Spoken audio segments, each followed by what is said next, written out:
all right, a victimology. So who is Veronica Butler? Let's run everything on her. We find out she has 2 kids. We find out she has a custody battle. We start asking all kinds of questions. We start interviewing people. We start interviewing Wrangler Cole Rickman, who is the baby's daddy, all right, who's also apparently the son of Granny. It's scary, right? Granny here, Tiffany Michelle Adams. So Wrangler Cole Rickman, who happens to be the baby's father of the 2 children in this custody battle, he apparently was also intimidated by Tiffany. I can't get used to spelling Tiffany with 1 F. Tiffany, and she spells Michelle with an Machel. Tiffany Michelle, that's not important. But apparently he was terrified of her also. I was reading just some of the things I found on Facebook. So when I say dig into this, now we know who the baby's daddy is, because they apparently weren't married, but they had 2 children in common. Wrangler Cole Rickman. And so we start digging, and then we find out that there is a really badly custody battle going through the grandmother, Tiffany Michelle Adams, over the 6-year-old daughter and the 8-year-old son. And she apparently could get violent over this. And so did the police know this very, very early on? You bet. You bet they did. And we're going to get into, of course, what solves almost every case these days. And I'm not saying specifically, but it certainly aided with this case, cell phones, right? And perhaps the killers got rid of the cell phones of these 2 young women. However, the police can still get access to that through search warrants and through the data, of course, from a forensic dump of those phones. So important. And then we start looking at one of the most important things. Let's see what the communication was like between these people. Tiffany Michelle Adams, Tad Burt Cullum, the boyfriend, Cole Earl Twombly and his wife, Cora Twombly. Let's see if they all are calling each other.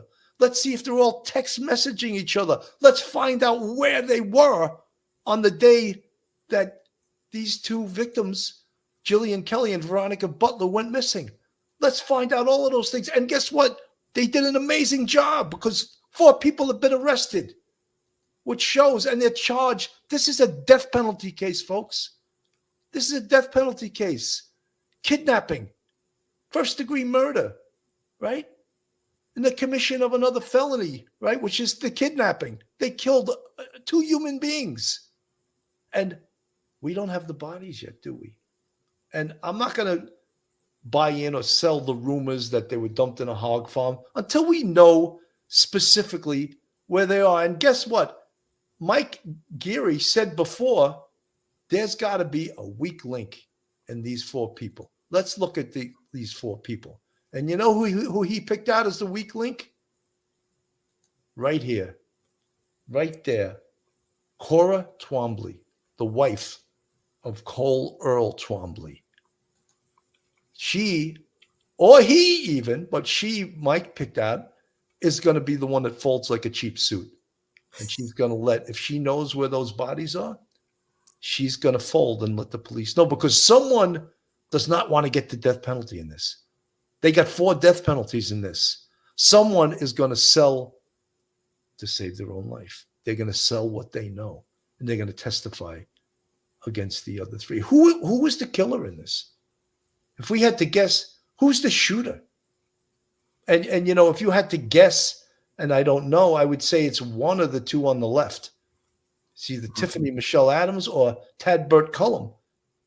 And the other 2 were probably just stupid enough to get involved in something they had no business. And I don't know either one of them to vouch for their character. They probably have no character if they're hanging out with these people. But one of them is going to fold like a cheap suit, and that's where how the police are going to recover the remains of the victims. Right? Yeah, Billy, there's no honor among thieves. And when you're looking at You got 4 people now looking at the possibility of life behind bars for maybe 10 years, 20 years. And then at the end of that, you're going to be given the big needle or an electric chair. Someone will fold like cheap cardboard, like wet cardboard. Somebody's going to fold.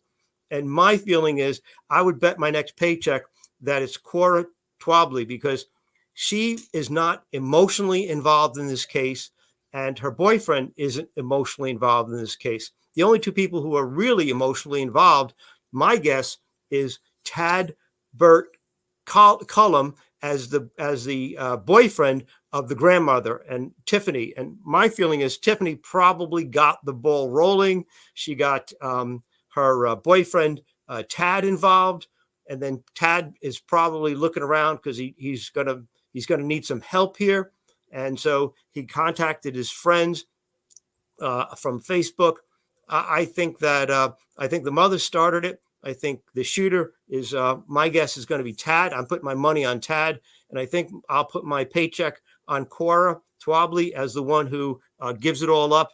Because if I'm her attorney, I'm going to tell her, look, somebody's going to crack. The first person that cracks and gets into that district attorney's office and starts spilling their guts is going to save their life. Do you want to spend the rest of your life behind bars, or at the very least, you're going to spend 20, 30 years and then get the big needle or the electric chair? Do you really want that? If you speak now, you can save your life. You might not be able to save your boyfriend's life, but you'll be able to save your life. What you're going to need to do is tell the police everything that happened, from as much as you know, who started it, who got the ball rolling, who did the shooting, and also, where are the bodies? Give those families some closure.